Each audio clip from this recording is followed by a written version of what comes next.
Hi there, Justice from FuzzImp. I make fuzz pedals for a living, but I feel like this content that I'm about to talk about can be useful for the context of anybody in business. A lot of times when you see these kinds of videos about how to grow your small business or how to grow your following online, social media stuff, it's from the perspective of people that are trying to sell you courses or sometimes they're giving you advice that really they're so far removed from kind of the ground level of it that it might not be that applicable. The people I'm talking about are like Alex Hormozy. I really love his content, but sometimes it's pretty high level. Like I'm not really at that point yet, and I definitely had a hard time when I was getting started figuring out what works, what doesn't work for my business, and stuff like that. So right off the bat, this video is sponsored by fuzzimp.com. There's nothing else I'm trying to sell you. We're here in the living room. It's nice and cool in here. Lately, it's been pretty hot. It's pretty muggy and hot outside.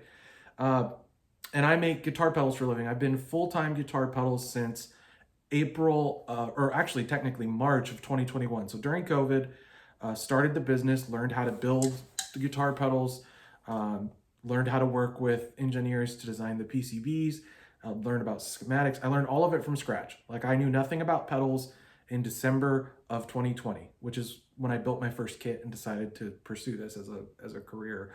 Right after I built that, which is kind of an unusual thing, and I'll get back to that in a minute. But definitely going to hit a couple points. One of them being if you're trying to sell pedals or products directly to consumers, something you produce, you're going to need an e-commerce platform. I use Big Cartel. A lot of people like Shopify. For what I was doing at the time, I was selling 4 different products. Having all these really deep back end features was not really necessary. But I will say that there is a benefit to uh, pick a platform you can stick with and grow with, and that is one that a lot of people do like. One thing that to look out for with Shopify is that a lot of their modules and services are add-on extras. So you have your monthly kind of payment, or if you're doing an annual or something like that. But you have, regardless, you have a payment that you have to make, and then it kind of builds off of that. Whereas with what I do, I use Big Cartel. That's what I started with. What I found is their backend was really user friendly. And over time, they eventually added a lot of the features that would made me want to switch. So choosing an e-commerce platform is really important because you want to have your website for your stuff. And so having your website, what's going to be on there? You got pictures, good descriptions, and videos. I think videos are probably the most important piece of selling guitar pedals, whether or not this particular product thing aligns to you. And also stick around. Don't tune out just yet if you're not running a business or something, because some of what I've learned as I've gone through this, I'll get into later, and you'll be able to see kind of the trajectory of what I was learning and what I was doing. And hopefully, maybe you can see the growth that happened, or there's things that are applicable to your situation. Some feedback about the current climate of social media and the future of it, which is definitely a big question mark at times. So you've got your website, you've got your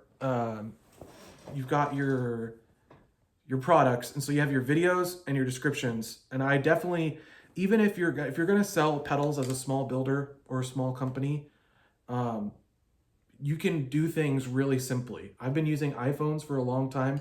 The one exception is, especially for like kind of flagship demos, definitely try and get some recorded studio audio. So what I would do, maybe even just have the pedal on a nice background with the iPhone, sync the iPhone video to the studio audio. So you're recording into an interface or with a microphone, whatever that looks like for you. But it's one of those things that I think is really important, and it's hard sometimes. Sometimes the people that are really good artists, graphic designers, engineers, those types have a hard time with making demos. Now, when I started, I had already had a background in demos, and I won't claim to be the best demo artist that ever was. There's people that are very professional. They have really super dialed in equipment and are really good at what they do. And I think there is a place for that. But for me, it's all about how it sounds. Does it sound good? And so this is my feedback. And this is a good tip for anybody making videos for social media, whether it's to share your band, your whatever. is put the very best part of what you're going to show at the beginning. So like on my Instagram videos, which I make probably 3 to 5 a week, that's a little more than some people. I would be hitting it at least once or twice a week, putting up some kind of good content and post. And that's something I'll get into in a bit too. But, you know, you want to be putting yourself out there. You want to, you know, be sharing and make it look like you're active. But when you're posting a video of your product, if it starts with like, here's the clean sound for too long, or you're kind of like fiddling with the knobs to get to the point, people, especially if they've never heard of you, their first impression is going to be whatever hits them right at the very first. So like, let's say I'm playing like an open chug clean note. I keep that to like less than a second because I want to jump right into where the pedal sounds good. And then later in the video, you can always show, okay, this is what the pedal sounds like bypassed. Here's some experimenting with knobs. While it is a little counterintuitive, like you might not shoot it in that order. Sometimes I'll shoot a whole video. Like I'll just, and this is a good idea too. If you're recording, doing something, making a video, just sit there, set up all your stuff, and just play for 10, 15, 20 minutes sometimes. Sometimes it's a lot less, but like, let's say I was gonna do a Machina 2 video, and I have before a few times. You set it down, you get it rolling, and you just kind of jam. And you don't have to upload that whole video. You know, you can cut it down. If you play some bad notes, just keep recording, keep rolling, because you can always go back and edit that out later. And that's stuff that I do. And lately, even I was between computers. So I had a desktop computer for a long time. That's how I was recording my audio and doing a little bit of work. It aged out and I had to get a new laptop. Well, I hadn't really decided if this laptop was going to be my permanent studio solution. So it's kind of between stuff. So I just record videos on your iPhone. And honestly, the microphones that are in a modern iPhone are super good. That's what we're using for this video. Now, is this the best video that's ever been made? Maybe not, but it's communicating something and it has value because of what's in it, right? So if you're going to be making short form content, which is something that I feel pretty confident in what I do, and I know it leads to sales, it at least contributes to it. So you've got, you know, website has to have videos with good audio examples at the front, because as people are shopping on your website, they'll read about it like, oh, that sounds cool. And they click on the video, they need to hear something good sounding right away. And I think that's something you know, it sounds obvious, but I think it really does help. You know, if it's sometimes like the YouTubers that do like an unboxing and they kind of take their time and do stuff, that has a whole other place for it. But at least at the top of your website, because I have my website, you can take a look at it. There's plenty to pick apart about it. It's not the most perfectly set up website, but it's maintained, it's current. It has a lot of video demos and YouTube embedded links all through it. And it's led to a lot of sales. And so, yeah, this is just some of the basic stuff that I do.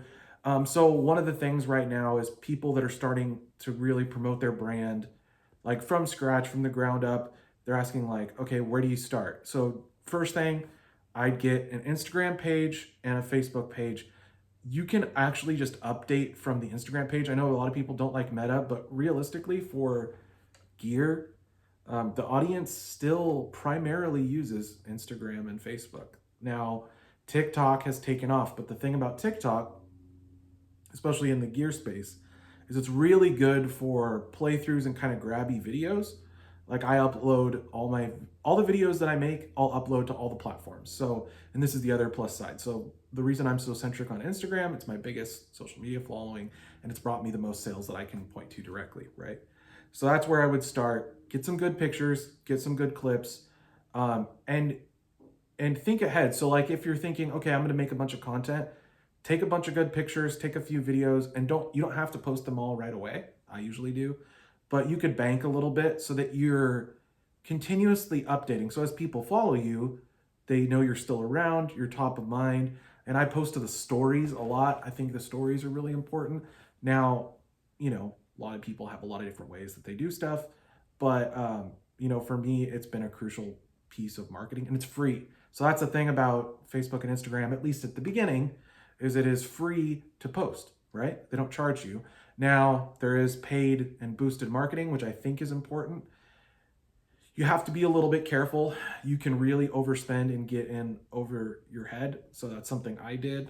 I spent too much on advertising, and I don't currently run any boosted ads, but I spent a lot because there was a time when I was getting a lot for my dollar with clicks, and it wasn't all bot accounts. I was getting, good customers, and some of the customers that I made in my initial waves and campaigns, they're continuous customers today. I want to backtrack. There was one thing about the website that I got wrong early on, and it really cost me. And it was the mailing list. Big Cartel has a free account integration with MailChimp, which is like one of the more standard email list kind of deals. I didn't have it set up correctly. And so when people were checking out, they could click a little checkbox, receive offers, discounts, whatever. And you need that permission in order to email all those customers. So I had a list of more than 1,000 customers. I import that data and I can't use any of it because I didn't have the permission. So I had to start over from scratch this last June. So 4 years of customer data, and I can't directly market to them. And you can ask people, and you can push that on your social media, say, hey, sign up to hear about this, whatever. It's a really crucial tool because, again, at least at the beginning, it's free. So anything that you can do for free, why not? All it's going to cost you is a little bit of time. And I think that's one of the things. I know some builders really struggle with either time management or they just hate being on social media, whether it's, intense things or controversial things, or just kind of getting blasted in the face with a lot of stuff all the time. It can be overwhelming. I've definitely been in that boat before. I think it's something that's very real for a lot of people, but I think, for how I do it, I couldn't survive without social media. Like if I just had my website up and nobody knew I existed, I wouldn't get the sales I do. I probably hustle a little harder than I need to sometimes. So when I was first starting, so the current @FuzzImp on Instagram, take a look, was my gear page, because I had some friends complain that my personal page was all about gear and it really wasn't that interesting. Like I was kind of an artist and a couple other things. So it's like, well, I need to make a specific page for my gear because I was collecting pedals. I was into doing demos. So I was into that stuff. And so I started that page, and that's what I converted into the company page. So having some existing following, some existing presence. One of the things that I did in the early days is I did use a lot of Facebook groups and Reddit to kind of do some early promotion. I wouldn't recommend that now. As time has gone on, a lot of moderators have had to step in because there's just too much spam in these groups. And if you're constantly pushing buy in a group without participating, you're going to get booted. I got warned and kicked off Reddit multiple times throughout the history of the company, and I just stopped trying. Which is, you can't break the rules of whatever group you're in. And if it's Facebook groups, there are some great Facebook groups. If it's showing your work, cool. But self-promotion, at the expense of the group, not always great. But if you can participate and, you're sharing useful information and you're doing more than just spamming people, it's a really good way to start, cultivating some friends. People start to get a little awareness. One of the things that I have seen and does work for some brands, I want to be really careful how I say this, is YouTube demo artists demoing small builder pedals. I've had mixed success and mixed failure, I would say, with how this works. So when you're first starting out, it is really hard to get that initial wave going. You build your website, you build your page, and it's hard to get those initial sales, to build that initial following and maintain it, right? Sometimes maybe you're a member of some Discord groups or whatever you're in, and you can usually get, let's say, and friends and family, let's say 10 to 20 people. Those first 5, 10, 20 people, those sales are not the hardest. It's getting past 100 of the same pedal, right? Is having the reach to do it. And if you have the money, you can use marketing. I think the Facebook Meta ad platform is still effective. However, you can really overspend if you're not careful. So definitely, learn a little bit about how it works. It's not super complicated. And I'm not an expert to walk you through every single checkbox of how to set up a campaign because I don't use them anymore. But There are guides and it does change. I definitely would not pay for boosting on TikTok. I've done it multiple times with the shop link and stuff. I have found that that audience is not necessarily geared towards buying a small builder pedal yet. You know, as they grow and expand their platform and as the audience grows to more of, you know, a millennial and up, because I found that guitar pedal buyers tend to be people, you know, my demographic tends to be 25, 35, 45 and up. Sometimes the up, like I would say between 45 and 60 is some of the best customers that you can get. That's definitely the demographic you want to do. And they're not really going to be on TikTok, or if they are, they're just kind of scrolling by real quick. So a lot of information. I might make a part 2 about this, but I wanted to at least keep it a little to the point. I've done some of these talking videos in the past, really rambled on, but I feel like this is a good stopping point. So just, you got to get, if nobody knows you exist, you got to get the word out. And how I did it is I started with a really small social media following and I just kept it and consistently did it. You don't have to be on there every single day, but at least a few times a week, posting updates, posting pictures, definitely having video content with really good audio at the beginning to really kind of sell it, I think helps. Use all your free tools. So story posting, you know, reposts, all the tools that those platforms give you, use them. And I really appreciate you taking the time to watch this video.